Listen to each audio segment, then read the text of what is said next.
Okay, in this real-time editing example, we are going to be editing nocturnal wildlife at night.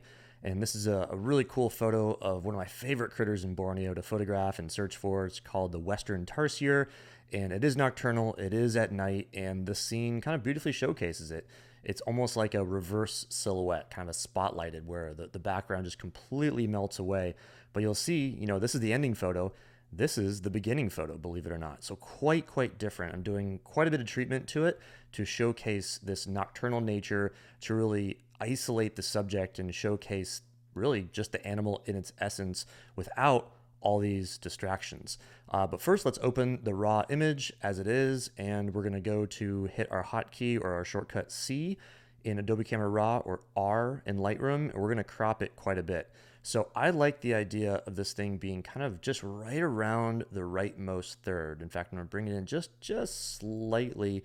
It is a little bit off the frame, but I love that look of it being looking into the darkness, looking into the openness. And this is kind of the crop that I want. In addition, it's a great space over here once I do darken this up for graphic design work. So if I'm submitting this to a magazine or using it for presentation, a great title slide to put the title text over here. And I have used that many times throughout the years. So obviously we've got a photo that's quite dark, but we actually want to darken it over here while lightening the subject.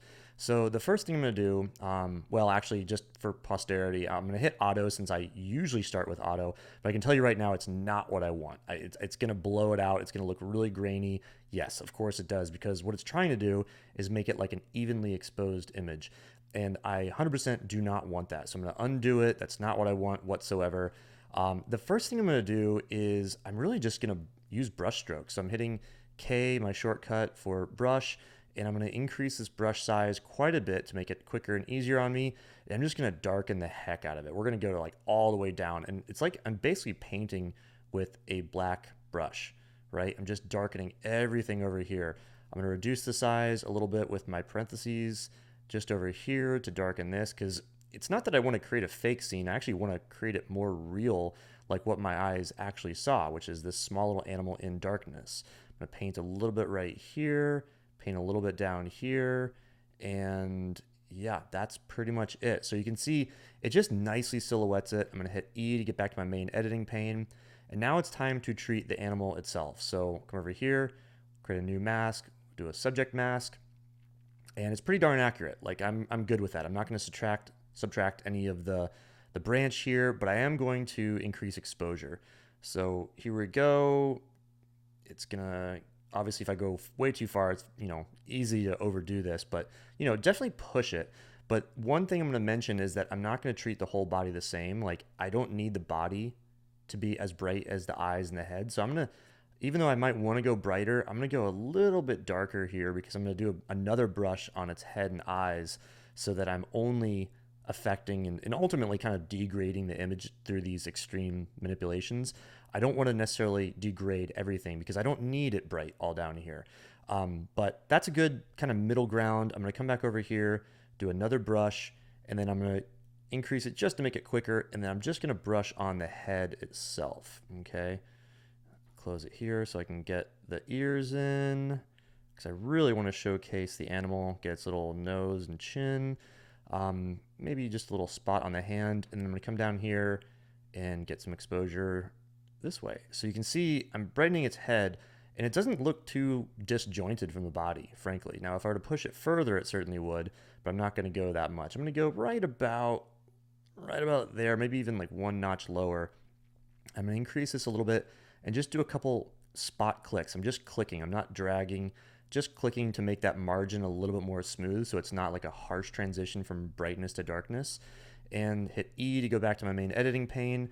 And I like that quite a bit. I can always come back at any time and click on this mask and adjust further. Like if I wanted to maybe bring out some of the shadows, which I know is not going to do much. Yeah, see, there's almost nothing there. And remember, unless it changes it, you shouldn't do it just for the sake of doing it, because it's ultimately going to add some noise and grain in what is already a pretty noisy and grainy image. But I might, just for the heck of it, now that I'm looking at it for a couple seconds, actually boost that up just a little bit further. There we go.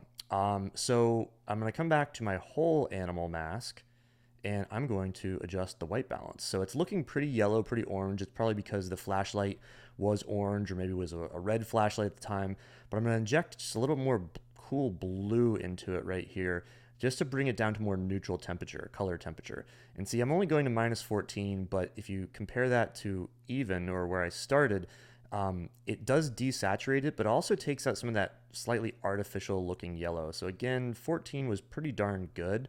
And I might even, as I'm reducing the yellows, it seems as if I was reducing some of the reds and magentas too. So I might come over here, hover over that 0, click up just to bring a little bit more red in there, kind of a more of a fleshy color. And I like that.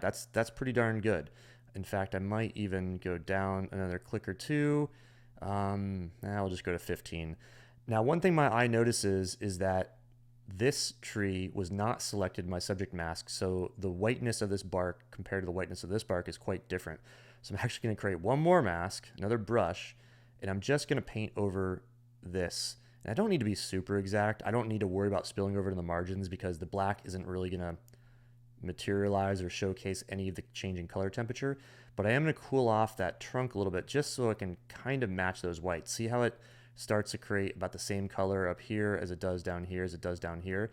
This is because when I masked my subject, it brought in some of the branch, but now I'm manually just adding in a little bit more. I'm just individually clicking some of those orange spots, but it's not very noticeable, so we're pretty good there. And then the final thing I'm going to do is I'm going to come over here and I might make one more mask just of its eyes. So I'm going to brush and just get it slightly smaller than the eye so I can just, and I'm actually going to get the margins of the eye too, because I want to sharpen it and create a little bit of texture there as well, because we are connecting with this thing's eyes. So I'm coming here, doing a little bit of clarity, a little bit of texture, and then I'll do some sharpening as well. And, that's almost too much. So I'm going to bring the texture back to 0. Remember, if you can never get it right on the number, you can always hover and go up or down on the arrow keys back to 0. And then let's see. So that's pretty darn good. Now, the big question is whether I want to denoise this. I'm sure it's noisy. In fact, if I zoom in, I know it will be. Yeah, it's getting pretty noisy, but I'm not that worried about it, to be frank. I really like this shot. I really like, it's supposed to be a little bit rough. I'm shooting an animal at night. It's very challenging. One trick I could have done in camera is to actually switch to spot metering instead of evaluative, just to try to pinpoint the animal and properly expose it. But honestly, when we're in the flurry of night photography, I don't always have the time or the forethought to change settings. I'm just kind of running and gunning, as we say. So I didn't expose it quite properly in camera. That's why we saw all the light in the background. But with a few simple editing techniques, really just a lot of brush tools, darkening, looking at a little bit of sharpening here, a little bit of light, and especially white balance. White balance is a big thing for night photography. Your auto settings almost never get it right. I shouldn't say right. They never get it how you would probably want it to look. So that's the gist there. We edited this guy and he's looking good, and I really like the shot. We'll see the before and after. Quite different, and I like it a lot.